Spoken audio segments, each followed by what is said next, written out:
የተመሰገነ ይሁን። እንግዲህ ዛሬ የምንገኝበት ኮሪደር አጠቃላይ አዲስ አበባ ላይ ከተጀመሩት ኮሪደር አንፃር 11ኛው ኮሪደር ነው። በሁለተኛው ዙር ከጀመርናቸው ደግሞ 6ኛው ኮሪደር ነው። ኮሪደሩ ከካዛንቺስ ኮሪደር ቀጥሎ ረጅሙ የምንለው እና ሰፊው የምንለው ኮሪደር ነው። ወደ 16.5 ኪሎ ሜትር ርዝመትን የሚሸፍን ወደ 589 ሄክታር መሬትን የሚሸፍን የኮሪደር ስራ ነው የተሰራው።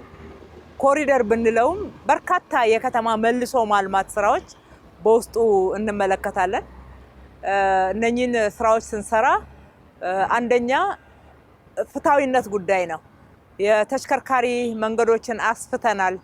አሁን ከኃይሌ ጋርመንት እስከ ጀርመን አደባባይ ያለውን ካየን በሁለቱም መንገድ እንዲሰፋ ተደርጓል። የእግረኛ መንገድ ድሮ ከነበረው ስታንዳርዱ ከፍ ብሎ ምቹ ተደርጎ ተጨማሪ መገልገያዎች ተጨምረውለት ተሰርተዋል። የእግረኛ መንገዱ 33 ኪሎ ሜትርን የሚሸፍን ነው። በስፋቱም ካየነው እስከ 8 ሜትር እስከ 5 ሜትር እንደየቦታው ስፋት ያላቸው የእግረኛ መንገዶች ተገንብተዋል። ወደ 13.5 የሚሆን የሳይክል መንገድ ተገንብቶበታል። ከሁሉ በላይ ደግሞ ማህበረሰቡ የስራ እድል እንዲያገኝ ቋሚና ዘላቂ ስራ እንዲያገኝ ወደ 1100 ሱቆች በመንገዱ ላይ ተገንብተዋል። በጣም ቢዚ የሚባል መንገድ ነው።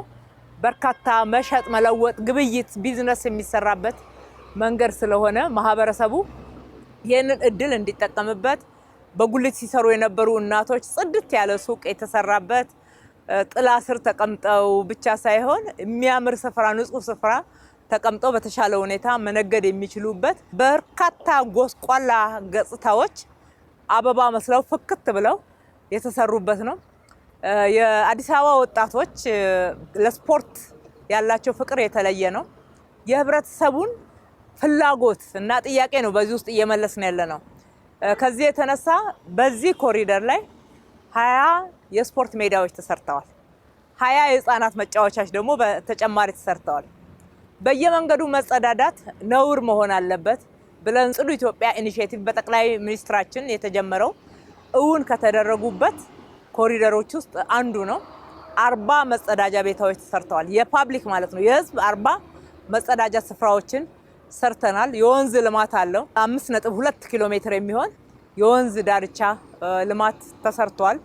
ወንዞቻችን ለአይንም የማይመቹ ለአፍንጫ የማይመቹ የጤና ጠንቅ ሆነው የከረሙበት ታሪክ የተቀየረበት ነው እና ልማታችን አካታች ልማት ነው። አረጋውያንን፣ ህፃናትን፣ ወጣቶችን፣ የስራ እድል የሚፈልጉ ዜጎችን ሁሉንም ታሳቢ ያደረገ ስራ የተሰራበት ነው። የከተማ ስታንዳርድ፣ የከተማ ቀለም፣ የከተማ ፋሳድ፣ የመብራት ቀለም፣ የመብራት ስታንዳርዳይዜሽን የምንለው ከተማን ከተማ የሚያሰኙ መሰረታዊ የተባሉ መሰረተ ልማቶች ተተግብረውበታል።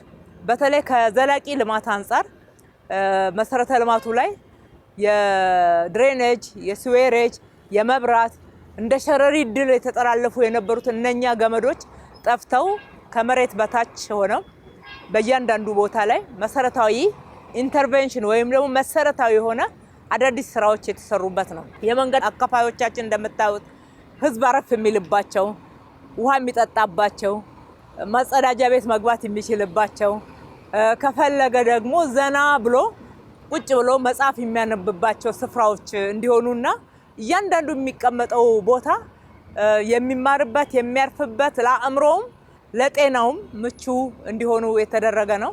ይሄ እንግዲህ ቃል በተግባር ነው። ለህዝባችን ቃል ገብተን ነበር። ከልብ እናገለግላለን።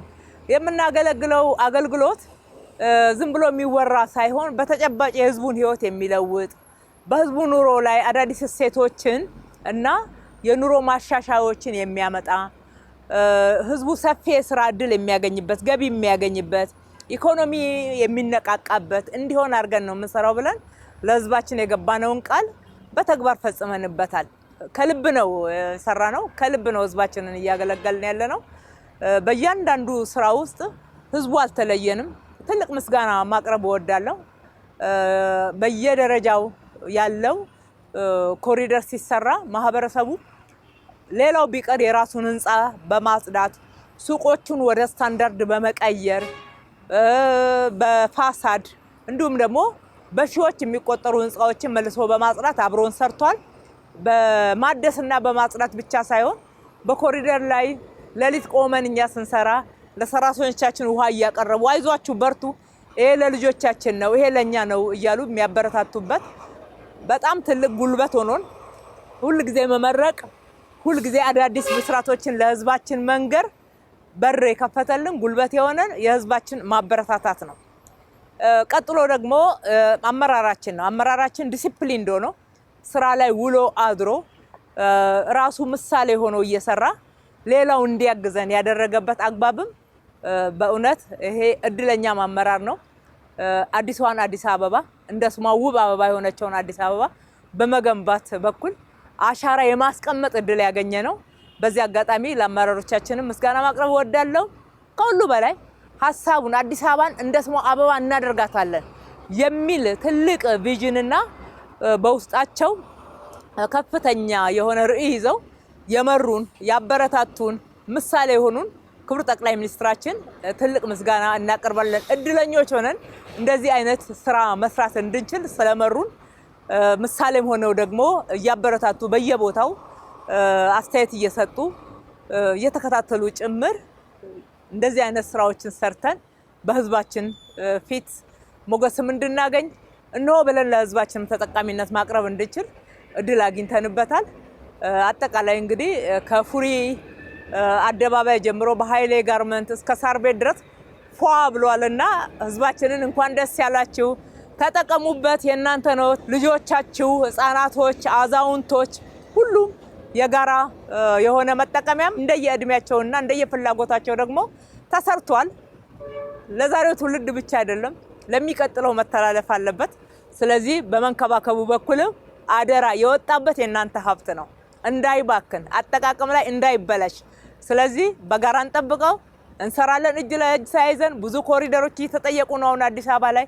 ሁሉም ባንዴ ባንሰራም ቅደም ተከተል ይዘን ከህዝባችን ጋር እየተወያየን ስራችንን እንቀጥላለን። በዛሬው ፈጣሪ አምላክ ስላሳካልን በጣም ደስ ብሎናል። እጅግ አድርጌ አመሰግናለሁ።